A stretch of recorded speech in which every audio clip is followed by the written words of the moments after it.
Hello student, आप सबका एक बार फिर से स्वागत है आपके अपने YouTube channel the future point में। आज हम अगला टॉपिक पढ़ेंगे, वही क्लास 10 का लाइट चैप्टर का अगला topic, laws of reflection of light. Laws of reflection, जैसे कि आपको पिछले टॉपिक में मैंने बताया था कि रिफ्लेक्शन होता क्या है।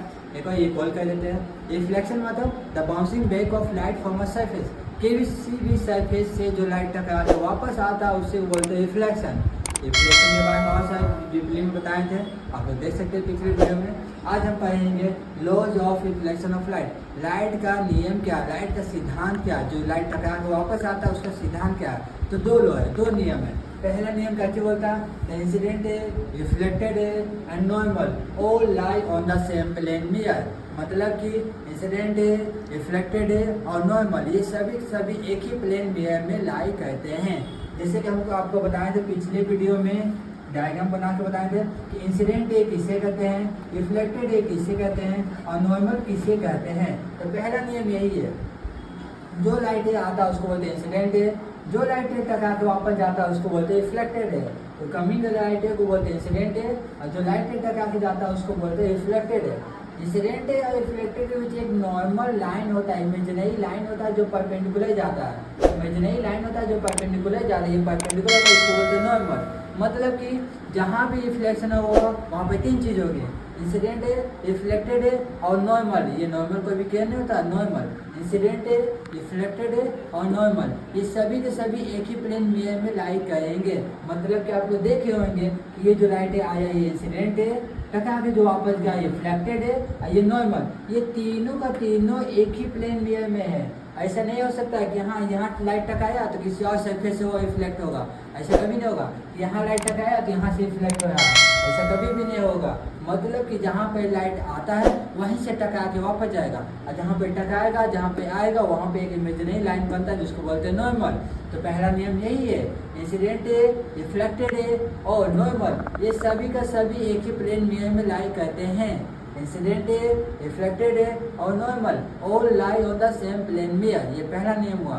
दूसरा नियम बहुत इंपॉर्टेंट, क्या, the angle of incidence is always याद रखिएगा, angle of incidence is always equal to the angle of reflected. इसका मतलब क्या, आप लोग शॉर्ट में भी लिख सकते हैं, that is angle of incident मतलब एंगल आई हमेशा इक्वल होगा एंगल आर का। मतलब एंगल आई मतलब angle of incident always equal to angle of reflected. कल पिछले वीडियो में बताए थे कि एंगल ऑफ इंसिडेंस इसे कहते हैं, एंगल ऑफ रिफ्लेक्टेड किसे कहते हैं, आप जाके देख सकते हैं। एंगल ऑफ इंसिडेंस फिर भी बता देते हैं, इंसिडेंट है और नॉर्मल के बीच जो लाइन बनता है, जो एंगल बनता है उसी को बोलते हैं एंगल ऑफ इंसिडेंस। इंसिडेंट है और नॉर्मल के बीच जो एंगल बनता है उसको बोलते हैं angle of incident. Reflected, angle of reflected किसे बोलते हैं, रिफ्लेक्टेड है और नॉर्मल, रिफ्लेक्टेड है और नॉर्मल के बीच जो एंगल बनता है उसको बोलते हैं एंगल ऑफ रिफ्लेक्टेड, जिसको आर से डिनोट करते हैं। एंगल ऑफ इंसिडेंट को आई से डिनोट करते हैं, एंगल ऑफ रिफ्लेक्टेड को आर से डिनोट करते हैं। मतलब कि एंगल ऑफ इंसिडेंस हमेशा इक्वल होगा एंगल ऑफ रिफ्लेक्टेड का। मतलब कि यदि ये 50 डिग्री होगा ये भी 50 डिग्री होगा, यदि ये 30 डिग्री होगा तो ये भी 30 डिग्री होगा। यही दो सिद्धांत है लाइट, रिफ्लेक्शन ऑफ लाइट है, यही दो नियम है। एक और फिर बताते हैं क्या, पहला इंसिडेंट है, रिफ्लेक्टेड है और नॉर्मल, ये हमेशा एक ही प्लेन में लाई करेगा। इंसिडेंट है, रिफ्लेक्टेड है and normal all lie on the same plane mirror. दूसरा क्या चीज बोलता है, दूसरा बोलता है कि एंगल ऑफ इंसिडेंस जो होता है वो हमेशा इक्वल होगा एंगल ऑफ रिफ्लेक्शन का। मतलब कि angle of incidence is always equal to angle of reflected. मतलब ये जो एंगल होगा ये एंगल का हमेशा इक्वल होगा। ये 20 हुआ तो ये भी 20 होगा, ये 15 हुआ तो ये भी 15 होगा, ये 5 हुआ तो ये भी 5 होगा, हमेशा इक्वल होगा चाहे वो कोई भी कंडीशन हो, किसी भी कंडीशन में। हाँ, एक कंडीशन ये कब लागू होता है, ये प्लेन में लागू होता है। प्लेन में का सरफेस है मतलब स्मूथ सरफेस में लागू होता है, रफ सरफेस में नहीं होगा, स्मूथ सरफेस में होगा। तो जितना भी अभी हम डायग्राम पढ़ेंगे, जितना भी आगे पढ़ेंगे सारा प्लेन सरफेस में होगा, प्लेन में का सरफेस में होगा, रफ सरफेस में होगा, रफ सरफेस नहीं होगा, स्मूथ सरफेस में होगा। तो जितने भी सिद्धांत है, जितने भी नियम है, जितने भी कानून है, ये सारा का सारा स्मूथ सरफेस में होता है। जैसे क्वेश्चन पूछते हैं, आप लोग बताइएगा, किसी एंगल ऑफ इंसिडेंट है, ये एंगल ऑफ रिफ्लेक्टेड है। आप लोग पता है जो लाइन में इमेजिनरी लाइन होता है ये नॉर्मल होता है। एक क्वेश्चन पूछते हैं कि सरफेस, प्लेन में का सरफेस और एंगल ऑफ इंसिडेंट है, प्लेन मिरर का सरफेस और इंसिडेंट मिरर के बीच जो एंगल बनता है वो 30 डिग्री का है, तो एंगल ऑफ रिफ्लेक्शन कितना होगा, ये कितना होगा, ये आर कितना होगा। देखिए इंसिडेंट और सरफेस के बीच जो एंगल बनता है वो 30 डिग्री होगा, तो आर कितना होगा। तो आप लोग बहुत सारे लोग बोलेंगे क्या कि आर भी 30 डिग्री होगा, ये 30 है तो ये भी 30 होगा।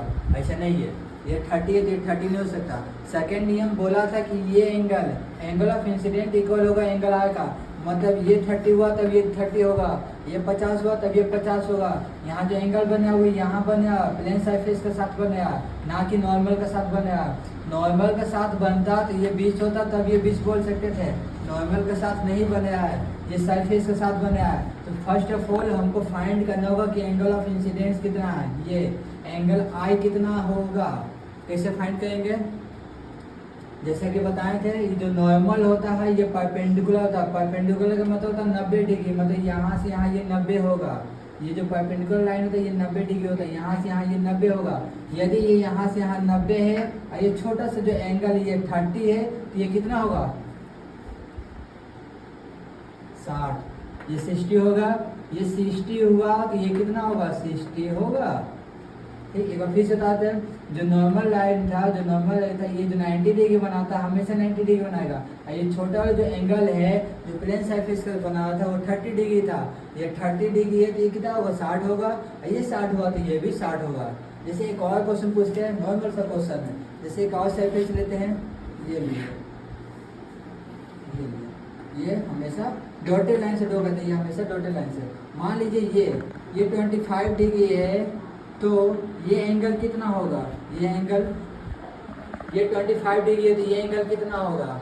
यदि ये 25 डिग्री है तो आप लोग बहुत सारे बोलिएगा ये भी 25 होगा, ये लेकिन ऐसा नहीं है, ये 25 है तो 25 नहीं होगा।